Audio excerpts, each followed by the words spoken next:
Sir मेरा नाम आकाश कुमार शुक्ला है। मैं छत्तीसगढ़ राज्य के महासमुंद जिले से संबंध रखता हूँ। मैंने अपनी प्रारंभिक शिक्षा जवाहर नवोदय विद्यालय से की है। इसके बाद मैंने अपना स्नातक माइनिंग इंजीनियरिंग से एनआईटी रायपुर से किया है। उसके पश्चात मैंने 16 महीने टीचिंग असिस्टेंट के रूप में एनआईटी रायपुर में कार्य किया है। मेरी हॉबी फ्री स्टाइल स्विमिंग है और मैं अभी गिटार सीखने की कोशिश कर रहा हूँ। टीचिंग असिस्टेंट आपने अच्छा काम था, आईआईटी में पढ़ा रहे थे, क्यों छोड़ दिया? सर जब मैं टीचिंग असिस्टेंट के रूप में वहाँ पास कार्य कर रहा था तो कार्य करने के दौरान मेरा जो झुकाव है सिविल सर्विसेज की तरफ गया। मैंने विचार किया कि यहाँ पास मैं टीचिंग असिस्टेंट के रूप में कार्य करते हुए सिर्फ एक ही फील्ड पे अपना कंट्रीब्यूशन कर पाऊँगा, लेकिन सिविल सर्विसेज में मुझे वो अपॉर्चुनिटी मिलेगी जहाँ एक समय में मैं कई फील्ड में मुझे जाने का मौका मिल पाएगा। क्या अवसर मिलेंगे आपको अगर आप प्रशासक बन जाएंगे तो?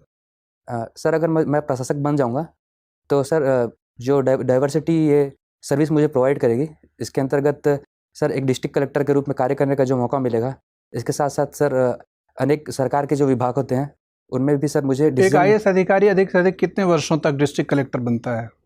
सर ये डिपेंड करता है कि आईएएस अधिकारी कौन से राज्य में कार्य कर रहा है। ठीक, मान लीजिए छत्तीसगढ़ राज्य में कार्य कर रहे हो तो सर मैक्सिमम 6 से 8 साल रहता है सर छत्तीसगढ़ राज्य में। अच्छा, इतने दिन रह जाते हैं। ठीक है, लेकिन आपका 30 वर्ष का कार्यकाल में 6 ही साल आप डीएम रहेंगे, बाकी तो और किसी पद पे रहेंगे। डीएम के रूप में भी आप कह रहे हैं कि डाइवर्सिटी होगी, क्या क्या काम करना होता है डीएम को? सर डिस्ट्रिक्ट मजिस्ट्रेट के रूप में सर एक काम रेवेन्यू मजिस्ट्रेट के रूप में कार्य करने का रहता है। अच्छा, क्या रेवेन्यू वसूलते हैं डीएम?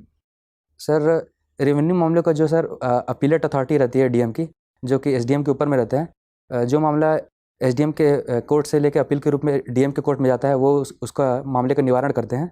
कौन कौन से राजस्व मामले आते हैं डिस्ट्रिक्ट कलेक्टर के कोर्ट में? सर राजस्व मामले के अंतर्गत भूमि को लेकर अगर विवाद है दो पार्टियों के बीच में, वह मामले आते हैं। इसके साथ साथ शासकीय भूमि में अगर प्राइवेट पार्टी ने किसी अधिग्रहण कर लिया है तो वो मामले भी डीएम के कोर्ट में सुने जाते हैं। सर ऐसी कोई भूमि जिनका अधिग्रहण किसी पीएसयू के द्वारा या फिर प्राइवेट कंपनी के द्वारा किया जा रहा है, या फिर डाइवर्सन के मामले, ये सारे मामले। ठीक है, तो एक कार्य आप देखेंगे भूमि अधिग्रहण से संबंधित, भूमि विवाद, और क्या काम करना होगा आपको?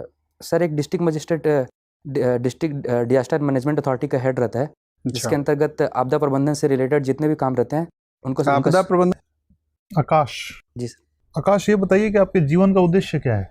सर मेरा उद्देश्य है कि मैं अपने आप को अधिक से अधिक जो मैं पहले था उससे बेटर बनाऊं, और जो भी कार्य मैं करूं उसमें मुझे सेटिस्फेक्शन मिले, और जो कुछ भी मैंने समाज से लिया है उससे ज़्यादा मैं समाज को लौटा सकूं। और अगर आप आईएएस बन जाते हैं तो इसमें से कौन कौन सी चीज़ें आपको लगती है कि बाधित हो जाएंगी, रिस्ट्रिक्ट हो जाएंगी, आप नहीं कर पाएंगे उस हिसाब से? क्योंकि अभी आप स्वतंत्र व्यक्ति हैं, एक इंडिविजुअल हैं, और जब आप आईएएस बन जाएंगे तो आप एक एंटिटी बन जाएंगे, तो फिर कौन कौन सी स्वतंत्रता आपकी छीन जाएगी? सर मैंने जो 3 चीज़ें आपको बताई उसमें मुझे लगता है कि ये तीनों चीज़ें बाधित नहीं होंगी आईएएस बनने के बाद में। जो आप करना चाहते हैं कर सकते हैं आईएएस बन के? नो सर, जो करना चाहता हूँ उसमें कई सारी चीज़ें रिस्ट्रिक्टेड हो जाएंगी, बट मेरा जो उद्देश्य है, फिर उद्देश्य तो आपका बाधित हो जाएगा आईएएस बन के। या फिर आपका उद्देश्य गलत है, या फिर आपका रास्ता गलत है,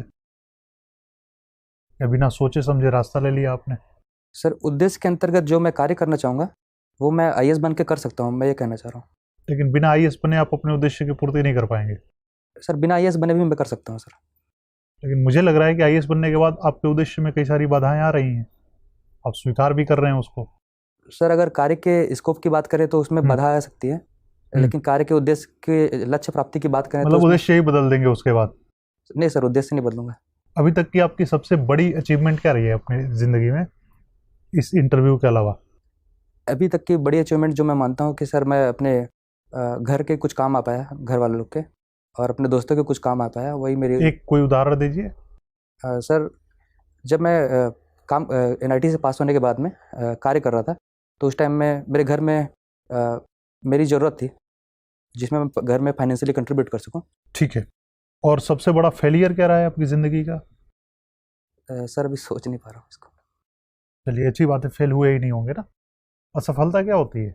सर असफलता वो होती है कि हम अपने पूरे प्रयास के बाद में भी जिस चीज़ को पाना चाहें उसमें हम जब नाकाम होते हैं, अपने एक्सपेक्टेशन पे खरा नहीं उतर पाते, तो वो एक इंडिविजुअल सेल्फ के लिए असफलता होती है।